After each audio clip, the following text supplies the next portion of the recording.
Demikian luahan pendapat semuanya. Rakyat yang disiar muflis berhak punyai peluang yang kedua, kata Perdana Menteri. Dan ini yang sebenarnya kita bincangkan lebih lanjut kerana kita tahu bahawa sebenarnya ramai yang muflis, apatah lagi di kalangan golongan muda sendiri pun telah pun memegang status itu. Kita nak berbicara lebih lanjut berkenaan dengan pelepasan status muflis bagi hutang kurang RM50,000 bersama dengan tetamu kita hari ini, Fatri Datin Profesor Madya Dr. Izlin Ismail, merupakan Profesor Madya di Jabatan Kewangan Fakulti Perniagaan dan Ekonomi Universiti Malaya. Assalamualaikum. Waalaikumsalam warahmatullahi wabarakatuh. Selamat pagi. Selamat pagi. Baik, Jemputan pagi ni. Doktor mungkin dapat komen sikit berkaitan dengan kerajaan yang akan meminda Akta Insolvensi 67 sampai 97 supaya kes muflis dapat dilepas secara automatik pada masa yang singkat. Ini mungkin langkah yang Dr. sifatkan ke hadapan untuk membantu belia wanis mencipta kehidupan yang terbaik. Silakan. Pada pendapat saya ni langkah yang macam dinantikan. Dalam kajian yang kami buat bersama rakan-rakan di fakulti beberapa tahun sudah, kami ada melihat berkenaan akta insolvensi di Malaysia ni. Pada masa tu akta tu tak ada pindaan lagi. Masih kalau kita berhutang RM30,000 pun boleh di bankrupt dan diberikan status muflis. RM30,000 kalau kita tengok dalam tahun 2018, RM30,000 tu tak banyak sebenarnya. Jadi kita boleh muflis dengan pada tahap yang sangat rendah. Pada tahun 2017 ada pindaan sikit, dinaikkan dari RM30,000 kepada RM50,000. Dan pada tahun 2020 dinaikkan lagi kepada RM100,000. Jadi tahap muflis ni kita sudah pindah dalam beberapa tahun yang kebelakangan ni kepada tahap RM50,000. Jadi pada pendapat saya langkah kerajaan yang seterusnya ni adalah langkah progresif lah. Okey, pada masa sekarang kalau siapa-siapa yang mempunyai hutang bawah RM100,000 pun tidak boleh declare sebagai muflis. Jadi untuk melepaskan pemiutang si berhutang yang bawah RM50,000 ni, saya rasa memang tepat waktunya lah. Tapi dia ada syarat-syarat juga yang seperti yang diberitahu dalam parlimen, tak salah saya, walaupun si si berhutang tu dia bawah RM50,000, dia masih kena dalam status tu sekurang-kurangnya 5 tahun. Jadi dah lama juga sebenarnya, bukan yang baru setahun 2 tahun macam itulah. Dia ada syarat yang digunakan. Dia ada syarat lagi. 3 kategori yang telah ditetapkan untuk dapat pelepasan muflis ni. Sambil kita berbual dengan Profesor Madya, kita juga nak bersama dengan Saris. Puan Saris, ini bukan nama sebenar, untuk berkongsi bagaimana dia antara yang telah pun dicahaykan muflis kebakaran hutangnya ataupun lambakan hutang. Jadi ada sidar baru untuk dia mencipta prestasi baik dalam kehidupan. Selamat pagi. Okey, baik. Kita nak berkongsi juga pengalaman selama kita bercakap dengan berkenaan dengan orang yang muflis kan. Kita pun sendiri takut bagaimana kalau kita memegang status tu. Puan Saris sendiri telah diisahkan muflis pada tahun bila tu? Pada 2014. 2014. Disebabkan oleh apa? Pinjaman ke, perniagaan ke? Okey, ia ni pinjaman rumah. Saya buat tanda tangan untuk dokumen support disebabkan bekas tunang saya. Okey. Berapa jumlah? Jumlahnya sekitar berapa tu? Jumlahnya RM39,000. 30? 39,000. Ya. Ya. Baik. Sekarang masih lagi memegang status muflis? Yes. Saya pegang pengurangan bankrupt lah. Saya yang pernah buat rayuan pada tahun lepas untuk pejabat insolvensi sebab saya membuat bayaran bulanan sebanyak 100 setiap bulan dari potongan daripada gaji saya. Jadi saya cuba buat rayuan atas bantuan seorang PPIM, sahabat daripada PPIM. Saya buat rayuan untuk melepaskan bankrupt pada tahun lepas 2022 lah. So selepas I apply dalam bulan 9, I dapat balasan pada bulan Disember yang mengatakan pembayaran anda tidak mencukupi, itu bayaran rendah. So permohonan saya ditolakkan. Selepas saya dapat tahu yang daripada Perdana Menteri Datuk Seri Anwar Ibrahim mengatakan bahawa pelepasan bawah 50K. So saya buat balik. Saya tengah memohon balik untuk pelepasan automatik pada 1 Mac ni. Jadi pengumuman itu memang betul-betul menggembirakan Saris ya, sebab dah lama, hampir 10 tahun. Ya, betul. Memang sebab keadaan saya mengatakan mencekik leher saya sebab saya dengan suami yang UKU yang kurang upaya dengan kena buat bayaran perubatan dia setiap bulan, lalai ke hospital ke sini. Tidak mampu, saya seorang yang bekerja. So saya tidak mampu dan menanggung dengan hutang-hutang, dengan tension, stres sangat tentang perhutangan ini, dengan tidak mencukupi membayar bayaran perubatan suami saya dan perbelanjaan setiap hari. So selepas saya mendengar berita ini daripada media, saya rasa lega dan bergembira dan berterima kasih kepada Perdana Menteri dan PPIM yang membawa isu ni ke media. Baik. Di studio kita ada bersama dengan Profesor Madya Dr. Izzdin. Dr. Izzdin, kita dengar pun dari segi tona suara Puan Saris sendiri sebagai satu tekanan yang cukup besar apabila berada dalam situasi status muflis itu.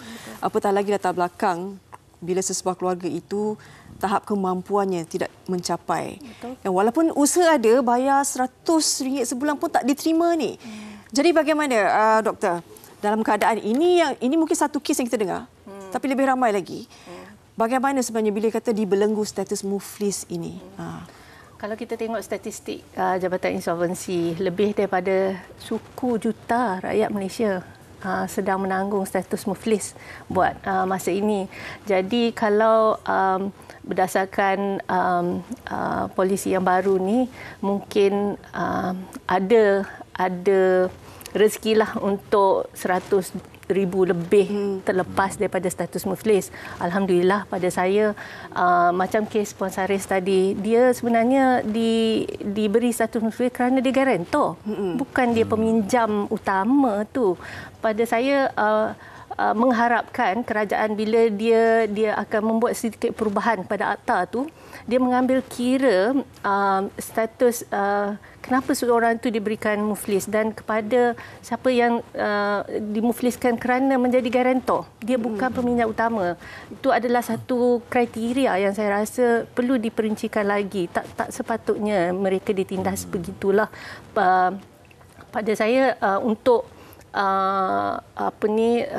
yang memberi hutang tu, institusi yang memberi hutang tu memberikan sepenuhnya usaha untuk mendapat balik bayaran daripada peminjam utama. Kenapa kepada garantor tu juga itulah mungkin sebab bukan mereka ni yang premier kan.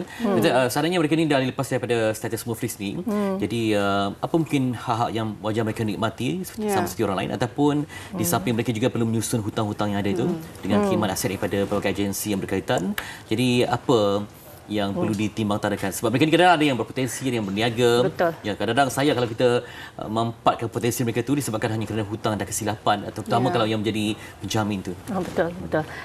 Bila pengumuman ni dibuat Jumaat lepas, banyak juga rakan-rakan yang bertanya, adakah ini bermakna hutang yang lama tu boleh macam dilupakan, forgiveness ke? Bukan, sebenarnya hutang masih hutang. Kita kena ingat hutang ni walaupun kita mungkin telah tiada, meninggal dunia, kita tinggal pada keluarga kita. Jadi itu satu yang kita kena fikirkan, ingat bila kita nak ambil hutang lah, kerana untuk macam hutang personal loan macam tu, nak dapat senang, nak bayar tu susah, nak keluar dari status muflis lagi susah. Dan itu satu yang kita mungkin akan perturunkan pada keluarga kita juga. Jadi tadi poin saya ialah hutang tu masih hutang lah. Kita masih kena langsaikan, dan itu adalah tanggungjawab institusi yang memberi hutang tu. atau si pemiutang untuk mendapatkan kembali bayaran tu. Cuma diharapkan ada juga klausa-klausa yang memberi penekanan supaya mereka tidak ditindas oleh institusi ini yang mengejar bayaran hutang, kerana bila kita diberi status muflis, kita ada sedikit macam protection daripada status tu supaya institusi ini tak sentiasa kacau atau mengejarlah.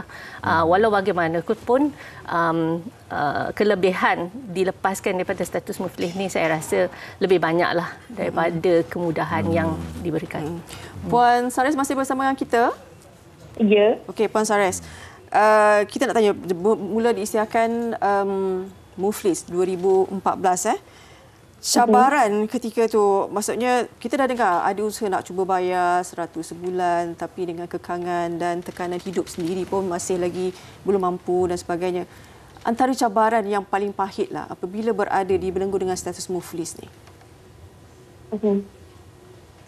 Persabaran saya tak ada cara lain sebab saya kena juga menghadapi masalah ni sebab saya seorang yang bekerja dengan suami yang kurang upaya dengan perbelanjaan perupadan dia. Saya bersabar dan dapat solution lah saya dan saya buat cadangan untuk buat rayuan. Saya still harap sangat dapat solution untuk pelepasan bankruptcy. Akhirnya saya dapat juga dengan apa yang Perdana Menteri kita Datuk Seri Anwar mengumumkan bahawa pelepasan automatik pada 1 Mac ini. Saya rasa lega dan kekurangan stres, tekanan yang saya menghadapi sebelum ini. Dalam tempoh yang agak 10 tahun ni, macam mana dengan pekerjaan Saris menampung keluarga? Tadi dia sebutkan suami yang okey dan sebagainya. Jadi dengan terbatas satu buat pinjaman, tak boleh. Macam mana survive dalam tempoh yang kritikal ni, Saris? Okey.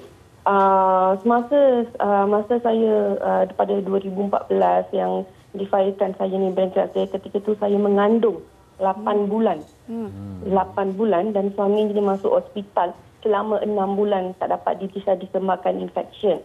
So seketika itu saya bekerja juga,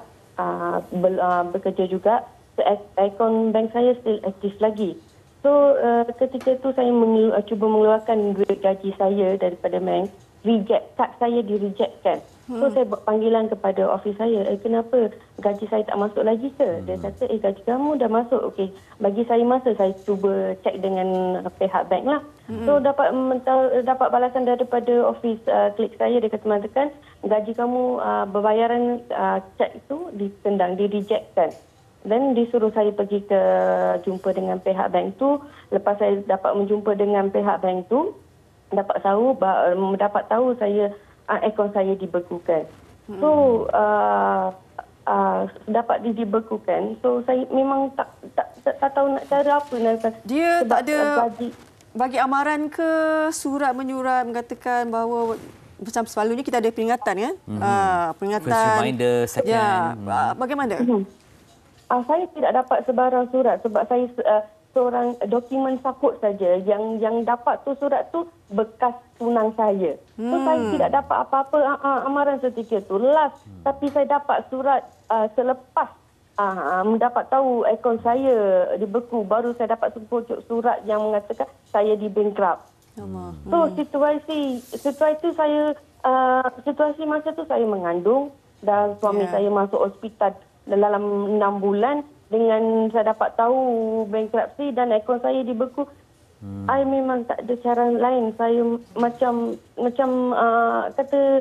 dah panik, dah stres, tak tahu nak cari macam mana nak solution untuk nak settle yang ni. So saya pun meneruskan.